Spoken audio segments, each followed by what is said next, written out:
ये जबलपुर क्रूज हादसे के कुछ सेकंड पहले की वीडियो है।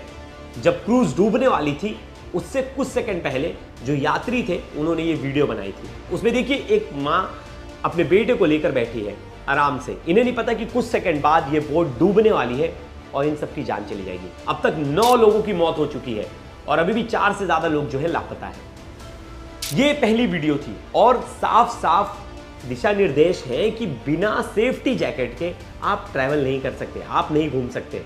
और ये दूसरी तस्वीर देखिए, ये दूसरी तस्वीर उस वक्त की है जब ये नाव डूबने लगी थी, जब ये क्रूज शिप डूबने लगी थी, तब लोगों को लाइफ जैकेट बांटा जा रहा था। लाइफ जैकेट बांटा जा रहा था, उसके साथ साथ वीडियो भी बनाई जा रही थी। ये तस्वीर है, दोनों तस्वीर देखिए। पहली तस्वीर इसमें देखिए कैसे आराम से लोग जो है हंस खेल रहे, वीडियो बना रहे। सेम ऐसा ही सिचुएशन मथुरा में था। मथुरा वाले केस में भी आराम से लोग बैठे थे, भजन कीर्तन कर रहे थे, वीडियो बना रहे थे। लोगों को नहीं पता था क्या कुछ होने वाला है, लेकिन यहाँ एक शख्स ने नोटिस किया था तेज हवाओं को। उसने वहाँ के जो कैप्टन है शिप के, क्रूज के, उन्हें बताया था कि तेज हवाएं चल रही हैं, आप वापस से किनारे की तरफ ले जाओ। लेकिन कैप्टन ने उसकी बात को नजरअंदाज कर दिया, जिसके बाद तेज हवाएं आई और शिप डगमगा गई। जैसे ही पानी में डूबने वाली थी, लोगों ने चिल्लाना, शोर मचाना शुरू कर दिया।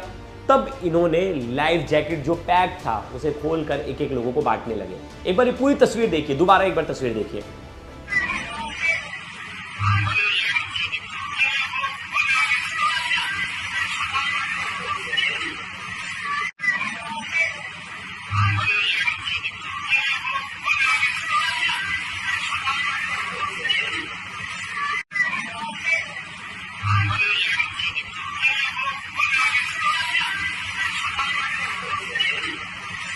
आपने उस बोट की तस्वीर देखी, कैसे लोग उसमें बैठे। आपने एक चीज नोटिस की होगी कि उसमें एक माँ अपने बच्चे को लेकर बैठी है।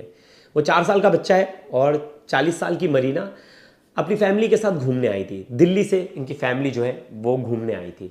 अब इन्हें लाइफ जैकेट दिया जा रहा था, तो लाइफ जैकेट जब इस माँ ने, मरीना ने पहना, तो उसमें अपने बच्चे को भी घुसा लिया कि बच्चा बच जाए, और दोनों की मौत हो जाती, दोनों डूब जाते हैं। ये तस्वीर इतनी विचलित करने वाली है कि मैं आपको वो तस्वीर तो नहीं दिखा सकता, लेकिन मैंने वो तस्वीर देखी और मैंने उस माँ की ममता देखी, कैसे उस माँ ने अपने बच्चे को बचाने की पूरी कोशिश की। माँ के सीने से लिपटा रहा और बाकायदा जब शिप डूब रही थी तो शिप के साथ माँ बेटे दोनों डूब गए। अब ये फ़ोटो हर जगह वायरल है और हर कोई ये फ़ोटो देखकर ये कह रहा है कि ये सिस्टम की लापरवाही है, सही से प्रोटोकॉल्स का फॉलो नहीं किया गया। ये नेचुरल डिजास्टर नहीं है कि ये प्राकृतिक आपदा है ना, ये सरासर चूक है। और चूक किसकी है? जो क्रूज मालिक है उसकी, कंपनी की है, उसकी भी जिम्मेदारी बनती है। जिसके पास ये डिपार्टमेंट है, वहाँ सिक्योरिटी लैप्स हो रहा है, प्रोटोकॉल्स का लैप्स हो रहा है, उनकी जिम्मेदारी है। वहाँ डीएम एसडीएम जो लोगों की निगरानी में ये सब कुछ होना था, उनकी जिम्मेदारी है, लेकिन जिम्मेदारी लेने वाला कोई नहीं है। अब हादसा हो गया तो सब इसे हादसा बोल रहे हैं और ये बोल रहे कि इस हादसे की जांच होगी। जांच क्या होगी? साफ साफ चीज़ें पता चल रही। कैसे कुछ सेकंड पहले आप लाइफ जैकेट पहना रहे हो लोगों को, आपने पहले लाइफ जैकेट नहीं दी। और एक और चीज़ थी कि कुछ लोग जो है वो कह रहे हैं कि हमने बताया था कि तेज़ हवा चल रही है, आप बोट साइड पर ले लीजिए, लेकिन कैप्टन ने हमारी सुनी नहीं। यहाँ तक कि जो रिपोर्ट्स हैं, यानी जो वेदर रिपोर्ट्स हैं, उनको भी जो है दरकिनार कर दिया गया। और मेट्रोलॉजिकल का जो डाटा बताता है कि विंड स्पीड 60 से 70 किलोमीटर पर आवर की स्पीड से चल रही थी। ऐसे में जब इतनी स्पीड में तेज़ हवा चल रही थी, तो आपको क्या इसका पहले से अंदाज़ा नहीं था? क्या आपको इसकी इंफॉर्मेशन नहीं थी? क्या आपने उस इंफॉर्मेशन को नज़रअंदाज किया? ऐसी कंपनी के खिलाफ स्ट्रिक्ट एक्शन अभी तक क्यों नहीं लिया गया? अभी तक जांच ही हो रही है। मतलब आप पहले से मान के चल रहे हैं कि ये नेचुरल डिजास्टर है, प्राकृतिक आपदा है, ये एक नॉर्मल एक्सीडेंट है। मथुरा में 10 से ज़्यादा लोग मर जा रहे हैं, जबलपुर में 9 लोग मर जा रहे हैं, लेकिन इंसानी जान इतनी सस्ती है हमारे देश में कि उसके लिए कोई कुछ बोलने वाला नहीं। एक धनराशि बाद में दे दी जाती है कि जो लोग मृत हो, जिनके घर में मृत लोग हैं, जो लोग इस हादसे में अपनी जान गंवा बैठे, उन लोगों को कुछ पैसे दे दिए जाएं। लेकिन क्या उनकी कमी वो पैसा पूरा कर सकता है? नहीं। और ये पूरा परिवार देखिए, इसमें जो आधे से ज़्यादा लोग थे वो दिल्ली से थे, कुछ लोग जबलपुर के ऑर्डिनेंस फैक्ट्री की फैमिलीज थी, जो ऑर्डिनेंस फैक्ट्री में काम करते थे, आसपास के लोग थे। एक जो शख्स है वो तमिलनाडु से थे, एक भोपाल से थे। तो ऐसे अलग अलग जगहों से लोग छुट्टियां मनाने आए थे, लेकिन फिर भी बहुत सारी जो सेफ्टी प्रोटोकॉल्स है उन्हें दरकिनार किया गया, जिसके बाद ये हादसा इतना विकट रूप ले लिया और इतने सारे लोगों ने जान गंवा दी। लेकिन पूरा मामला है क्या, शुरुआत से मैं आपको बताऊंगा। देखिए, एमपी के जबलपुर में और जबलपुर से 40 किलोमीटर दूर नर्मदा रिवर में बताया जाता है बारगी डैम है, और ये बहुत ही फेमस टूरिस्ट स्पॉट है। अब एमपी टूरिज्म डिपार्टमेंट, देखिए ये जो क्रूज चला रहे हैं ये कोई वहाँ के लोकल लोग नहीं, मथुरा में तो लोकल लोग चला रहे थे, लोकल गांव वाले, लेकिन यहाँ MP tourism department officially cruise boat चलाती है। और सोचिए, ये मतलब एक तरह से देखा जाए तो सरकारी परमिशन प्राप्त है इन लोगों को। अब नर्मदा का जो बैक वाटर्स है वो देखने और उसे घूमने के लिए कई पर्यटक आते हैं, और थर्सडे यानी 30 अप्रैल को भी लोग वहाँ आए थे और घूम रहे थे, और शाम के 6 बजे होंगे, और करीब तकरीबन 40 से ज़्यादा लोग थे उस ट्रिप पर, और वो लोग घूमने निकले थे। बाकायदा मैंने आपको पहले वीडियो दिखाई कि कैसे वो लोग वीडियो बना रहे हैं, अच्छे से जो नदी का लुत्फ ले रहे हैं। और इसके साथ एक कैप्टन थे, 2 क्रू मेंबर थे, और ये लोग जो थे वो पूरे 40 से ज़्यादा लोगों को संभाल कर लेकर जा रहे थे। अब कई रिपोर्ट्स में ये भी दावा किया जा रहा है कि ओवरलोडेड था, लेकिन अभी तक इसकी कोई पुष्टि नहीं हुई है। जब तक हमारे पास कोई ऐसी करेक्ट इन्फॉर्मेशन नहीं आएगी तब तक मैं उस पर मोहर नहीं लगाऊंगा, आपको बताऊंगा नहीं। लेकिन फिर भी जो बाकी रिपोर्ट्स है मैंने उसका जिक्र किया। अब सुबह से शाम तक जो वेदर था वो नॉर्मल था, मौसम बहुत ही नॉर्मल था, लेकिन शाम के 6 बजे मौसम अचानक बदल गया, ऐसा लोगों का भी कहना है और डिपार्टमेंट का भी कहना है। अचानक से मौसम बदल गया। मेट्रोलॉजिकल डिपार्टमेंट का कहना है कि उनके डाटा के हिसाब से जो विंड स्पीड थी, मतलब जो हवा की रफ्तार थी, वो 60 से 70 किलोमीटर प्रति घंटे की तेजी से बह रही थी। अब ऐसे में तेज हवा और एक तरह से पानी में मोशन आ गया, और पानी में मोशन आया तो जो क्रूज था वो अपना संतुलन खो बैठा, और ऐसे में क्रूज अचानक में पूरा डगमगा गया और वो पानी में उल्टा हो गया। और डूबने से पहले की भी तस्वीर मैंने आपको दिखाई, और डूबते वक्त की तस्वीर दिखा रहा हूं। डूब रहे थे, और डूबने से कुछ सेकंड पहले, देखिए ज़्यादा टाइम नहीं होता जब ऐसा कोई भी हादसा होता तो उसमें 1 से 2 मिनट का समय होता, और ऐसा ही कुछ था। जब डूबने से पहले इन्होंने लोगों को लाइफ जैकेट बांधी, लेकिन जब तक लाइफ जैकेट बांटी गई तब तक बहुत देर हो गया था, और लोग जो है पानी में डूब गए थे। और अब तक जो पैसेंजर्स हैं उनमें बताया जा रहा है कि 9 लोगों की अब तक मौत हो चुकी है, 4 लोग अभी भी जो है वो गायब है। और ये नदी के एकदम बीचों बीच हुआ है, और खमरिया आइसलैंड बताया जाता है, खमरिया आइसलैंड के पास ये सब कुछ हुआ है। और तभी भी हवा बहुत तेज़ चल रही थी। फिर रात को रेस्क्यू ऑपरेशन शुरू हुआ, आसपास के लोग आ गए, और वहाँ जो लोकल लोग थे वो आ गए, एसडीआरएफ की टीम आ गई, और रात भर जो है 30 अप्रैल की रात को पूरी रात जो है रेस्क्यू ऑपरेशन चला। रेस्क्यू ऑपरेशन के बाद 22 से 28 लोगों की जान बचाई गई। और फ्राइडे की सुबह यानी 1 मई को जब आंकड़े निकले तो पता चला कि 9 लोगों की मौत हुई है। अब सबसे बड़ा एलिगेशन क्या है कि लाइफ जैकेट पहले से नहीं बांटे गए। दूसरा कि कैप्टन को बताया गया कि तेज हवा चल रही है, आप किनारे पर ले चलिए, लेकिन कैप्टन ने इनके बातों को नजरअंदाज किया।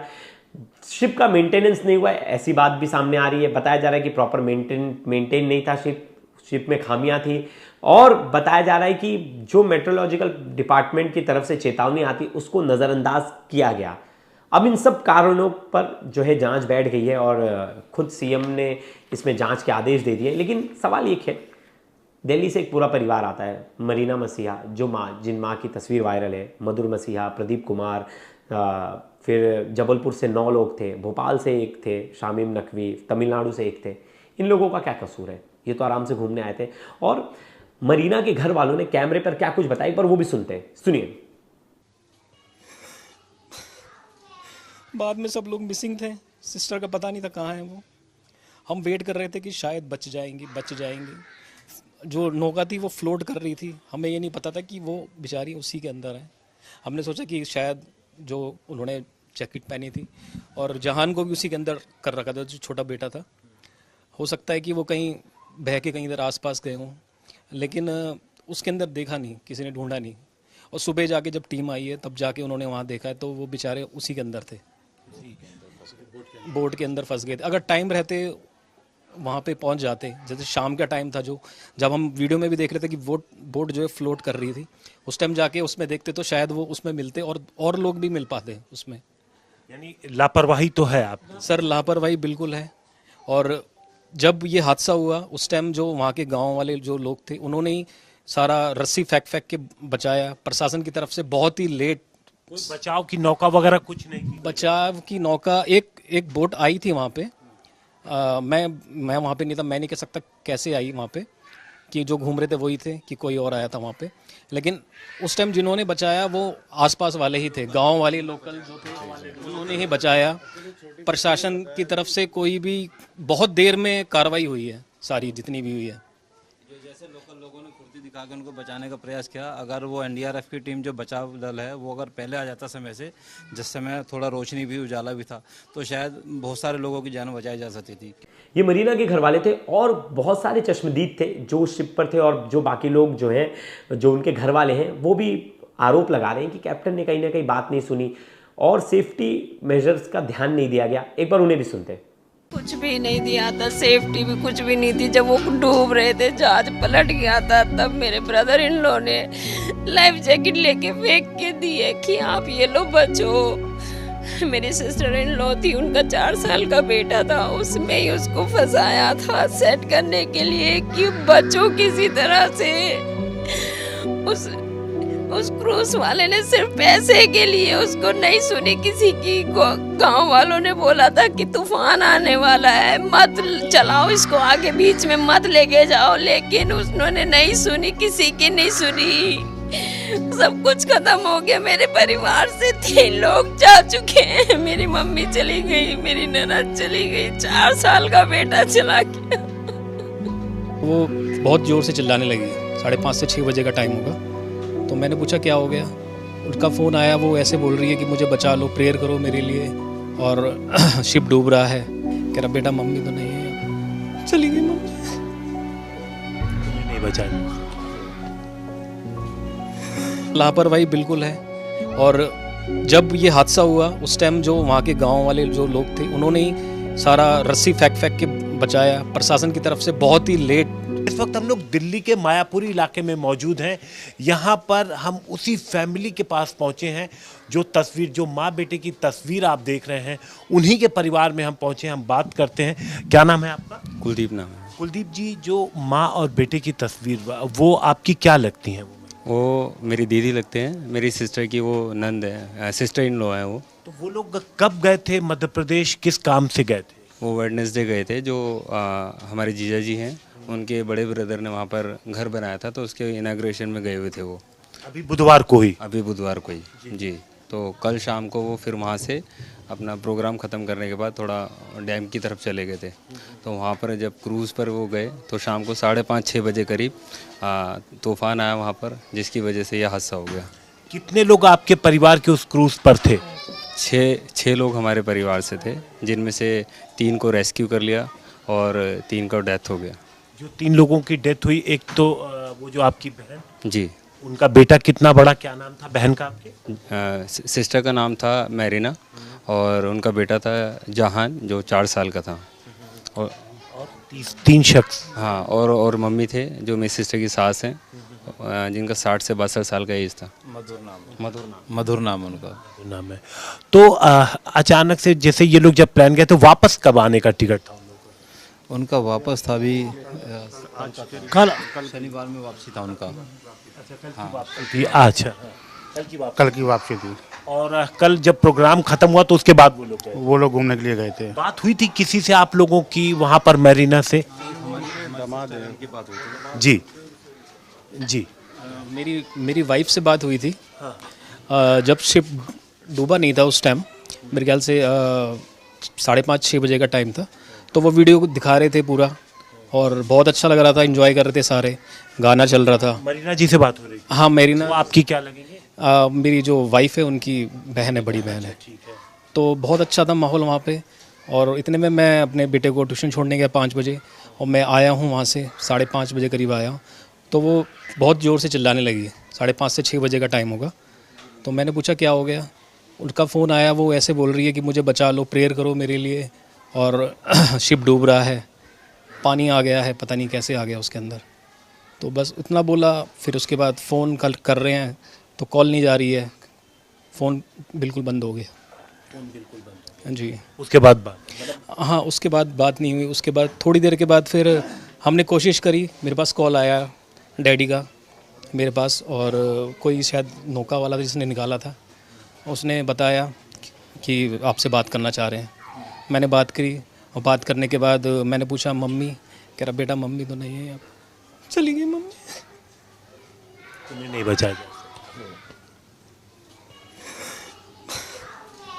बाद में सब लोग मिसिंग थे, सिस्टर का पता नहीं था कहाँ है वो। हम वेट कर रहे थे कि शायद बच जाएंगी। जो नौका थी वो फ्लोट कर रही थी, हमें ये नहीं पता था कि वो बेचारी उसी के अंदर है।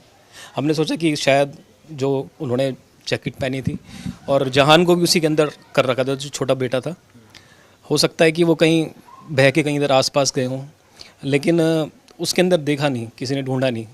और सुबह जाके जब टीम आई है तब जाके उन्होंने वहाँ देखा है तो वो बेचारे उसी के अंदर थे, बोट के अंदर फंस गए थे। अगर टाइम रहते वहाँ पे पहुँच जाते, जैसे शाम का टाइम था जो, जब हम वीडियो में भी देख रहे थे कि बोट जो है फ्लोट कर रही थी, उस टाइम जाके उसमें देखते तो शायद वो उसमें मिलते और लोग भी मिल पाते उसमें।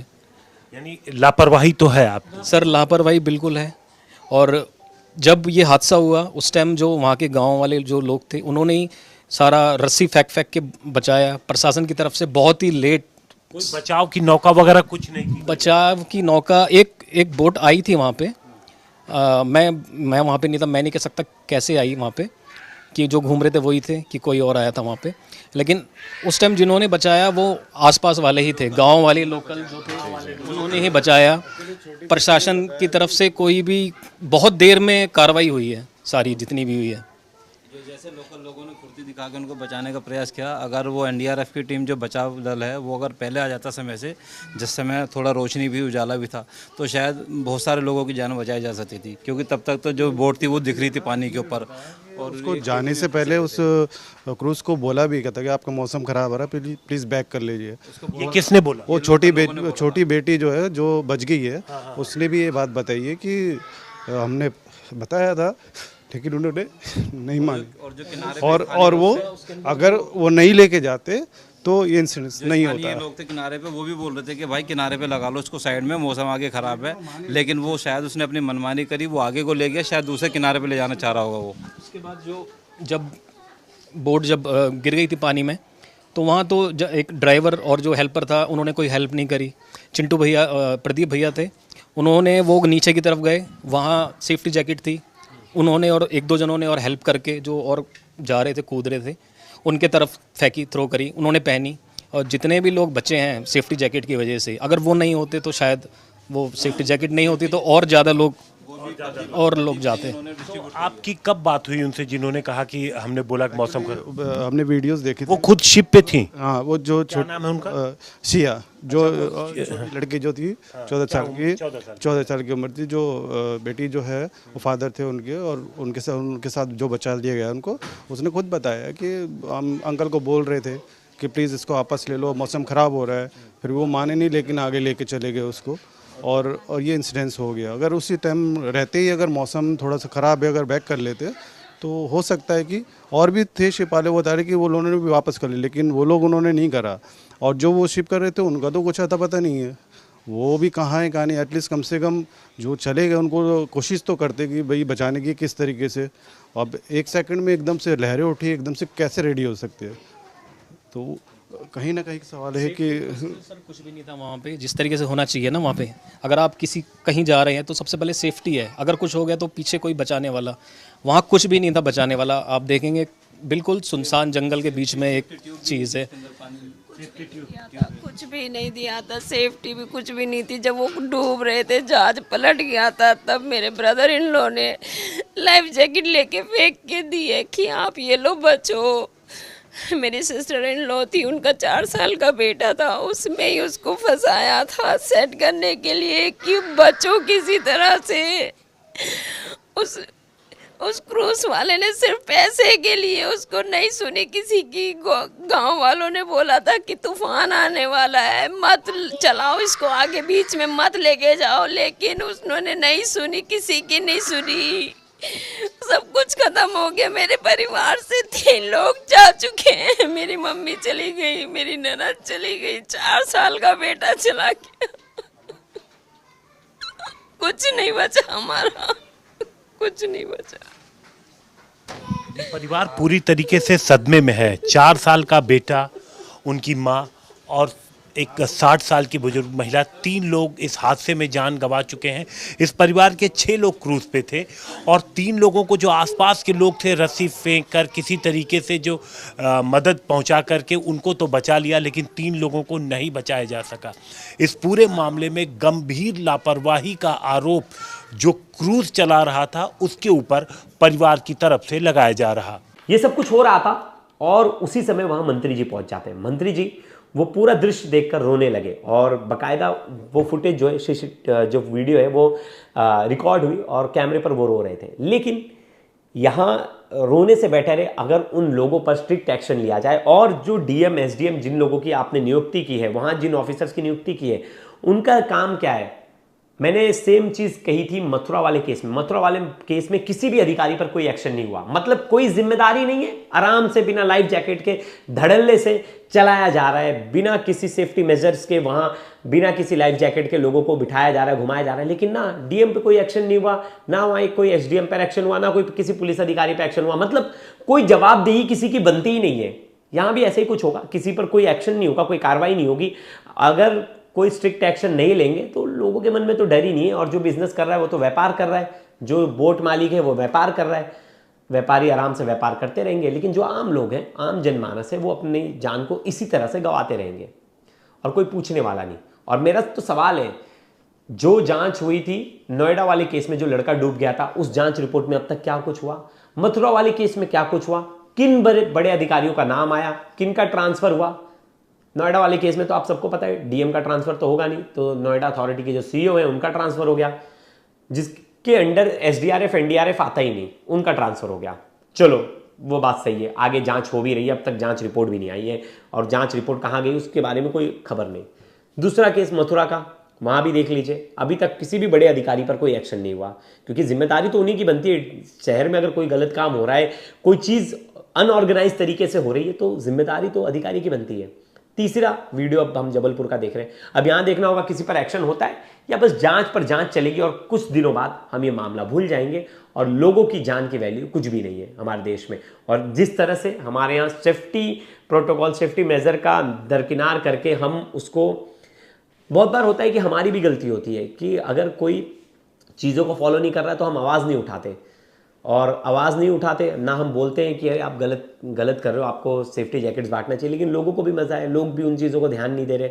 और मुझे इसीलिए लगता है कि कहीं ना कहीं मैं बहुत अब बचता हूँ भीड़ में जाने से, कि मुझे लगता है कि भाई सरकार हमारी जिम्मेदारी नहीं ले सकती, हमारी जिम्मेदारी हमें खुद लेनी है। तो भीड़ से बचूं, ऐसी जगह जाऊं कि जहाँ भीड़ ना हो, जहाँ ऐसे कोई हादसे होने के चांसेस बड़े कम हो। लेकिन हादसा कहीं भी हो सकता है, लेकिन हमारी सुरक्षा हमारे हाथ में। तो दोस्तों इस वीडियो पर आपकी क्या राय है जरूर बताइएगा, ढेर सारे कमेंट्स कीजिएगा। और इस तरह की लापरवाही अगर आपके एरिया में भी आपको नजर आ रही है तो कमेंट्स कीजिएगा, मैं उन सब मुद्दों को उठाऊंगा इस वीडियो में। तब तक के लिए धन्यवाद।